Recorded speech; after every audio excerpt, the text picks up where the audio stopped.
stats. I mean, he hit for batting average, too. 326 batting average, 402 on base, 598 slugging. I mean, he's a monster offensive season. He almost won the Triple Crown. I mean, this guy is special. And when I look at the elite hitters in the game, I always think that there's something they might do a little differently than everyone else. There's a reason Christian Yelich hits 326. There's a reason he hits almost 40 home runs and drives 100 runs. So when I look at his swing and you really break it down, it's really special. You know, I'll tell you what.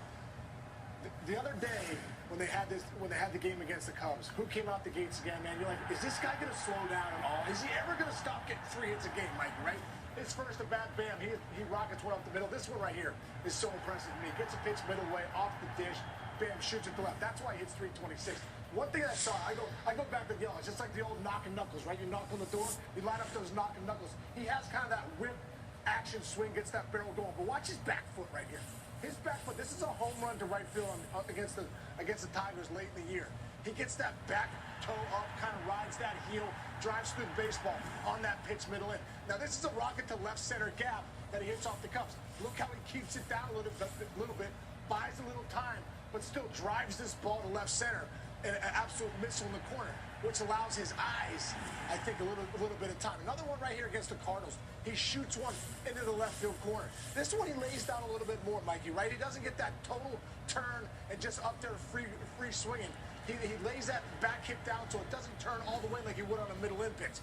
Now this pitch right here, this is the one I'm talking about. Look at this foot. This foot right here is down, right?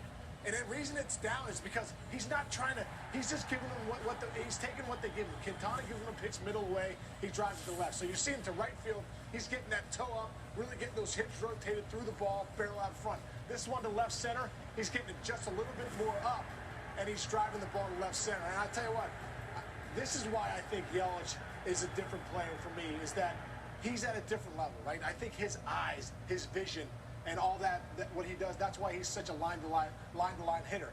I'm just going to show you really quick the one thing that he does, because I saw it because I used to do it sometimes. People are like, how come you're flattening out your foot right there? Well, hey, listen, if I got a ball middle in and I was looking to really get out there and get my hips rotated, I could do that too. But sometimes you get that pitch middle away, or you could just shoot one to left center or shoot one to left field. What he's doing right here, he's buying time. He gets his hands back, he gets that good stretch. All of a sudden, he sees the ball middle away.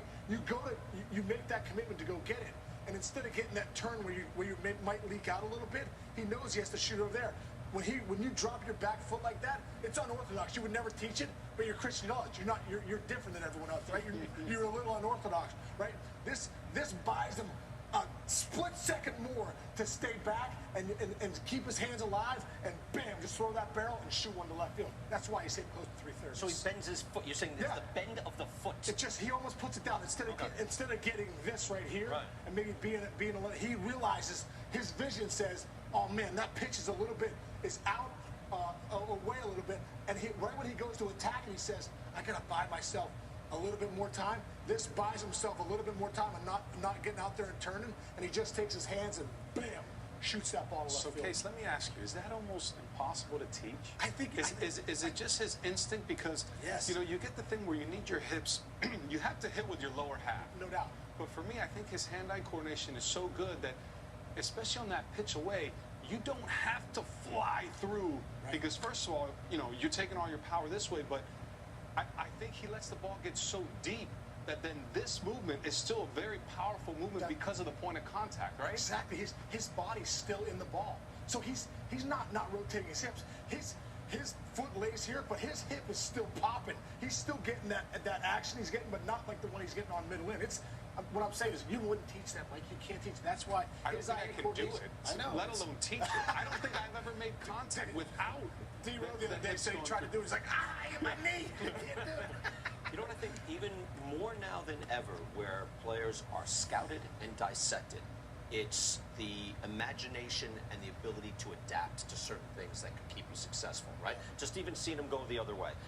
We know now, if you have a tendency to hit a ball in a certain spot, it's going to be 2 guys standing there, right? And now you have to be able to hit in all areas, hit different pitches, and never get caught in the same pattern, because any pattern you get in will be exposed. And he's the one guy they don't shift either, right? He's the one guy they don't shift. And one last point. Mikey, how many times nowadays, especially with the high strikeouts, how many times do you see the same swing from the guy? You know, middle of the way, he just up there hacking, boom, ball, swing and a miss, and here's another one, up, boom. There's no like that. There's no like, you know. I look at Yelich, he's making adjustments on the fly. What I see is, to that point you just said, guys sometimes have the approach for the 30 home runs a year instead of the 630 other plate appearances that could help your team win. But with Yelich, for me, his plate discipline is so good too that it's just like he can spit on this to set up what he wants, and the fact that he can go line to line, it's almost like if you shift him, you're dead, because then you have to have that pitcher pitch perfectly to the shift where he can still beat you. Right. Yeah, it's pretty cool. And he's dealing with the entire field. By the way, you